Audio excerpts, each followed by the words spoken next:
Gideon Falter occupied countless newspaper headlines and studio sofas this past weekend. That was after footage of his encounter with a police officer at a pro-Palestinian march in London went viral. We've already reported on how Falter's claims of innocently stumbling across the march while out for a stroll after synagogue quickly evaporated on closer examination.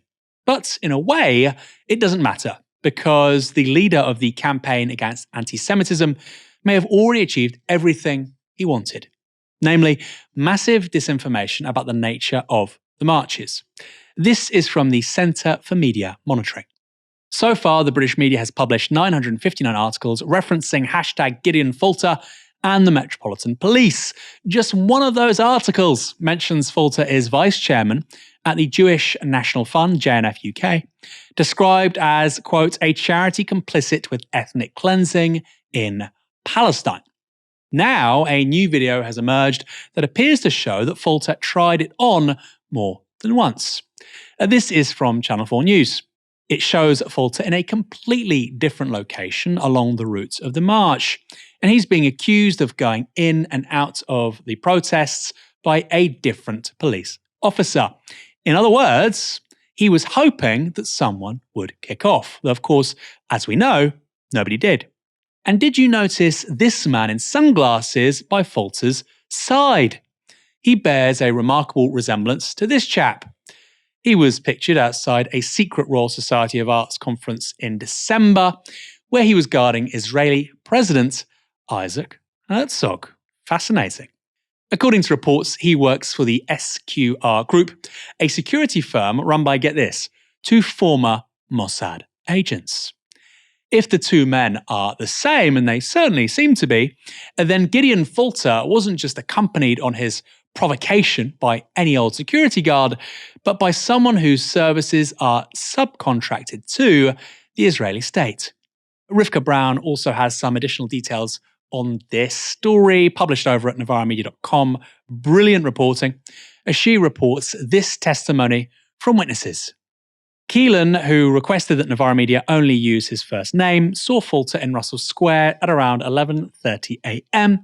on the 13th of April, over an hour before the march set off and long before any Shabbat service would have ended. Dan, who also asked to be referred by his first name for fear of professional reprisal, spotted the group walking along Southampton Street near Holborn at around 1 p.m. It would be a further hour before freelance investigative journalist John Lubbock captured Falter's altercation with police a few hundred metres away on Aldwych at around 2 p.m. In his Times op-ed, Falter speaks of being accompanied by a group of 5 men. The video evidence suggests these weren't just any individuals, but included bodyguards and a videographer. In the majority of traditions, it is against Jewish law to use electronic devices on the Sabbath.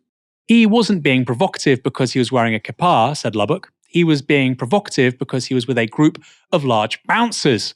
People wear uniforms that show political affiliations. We know how subcultures work. He's gone there to provoke. And as if things couldn't get any worse for Falter, the website Squawkbox has published this image.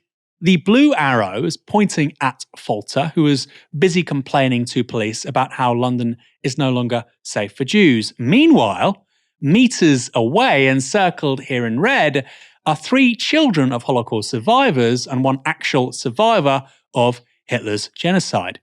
They're just 4 of the many, many Jewish people who have very safely joined these marches.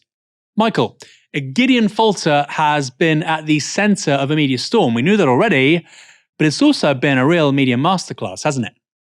Yes and no. I think, yes, it has been, in the sense that he has sort of created a news cycle where everyone is talking about anti-Semitism instead of talking about Gaza, which is probably something he's very pleased about.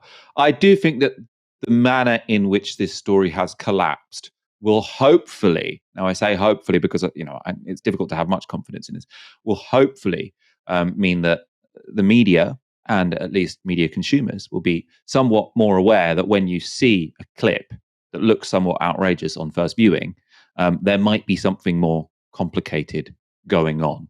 So I do think sort of the fact that the reality of the situation has now come out will sort of open up people's minds to the idea that people do come specifically to provoke people so that they can get this one viral clip and then make out that there is this enormous anti-Semitism crisis.